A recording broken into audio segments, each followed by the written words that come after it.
रमज़ानुल मुबारक सिर्फ भूखा प्यासा रहने का नाम नहीं, बल्कि ये इबादत, सब्र और अपने आप को बदलने का महीना है। मगर हम अक्सर नमाज, कुरान और जिक्र को नज़रअंदाज कर देते हैं, जिससे रोज़े की असल रूह अधूरी रह जाती है। सहरी छोड़ देना भी एक आम गलती है, हालांकि सहरी में बहुत बरकत है, चाहे थोड़ा सा खाना या सिर्फ पानी ही क्यों ना हो।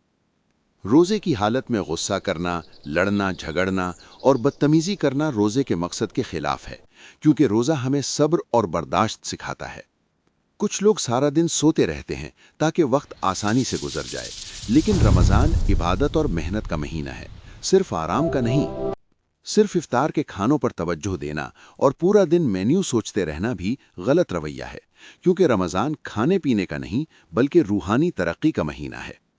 सोशल मीडिया पर फजूल वीडियोस देखना, गीबत करना और गुनाहों में मशगूल रहना रोज़े के असर को कम कर देता है, क्योंकि आँखों और ज़बान का रोज़ा भी ज़रूरी है। रमज़ान कुरान का महीना है। अगर इसी महीने में कुरान न पढ़ा जाए तो ये सबसे बड़ा नुकसान है।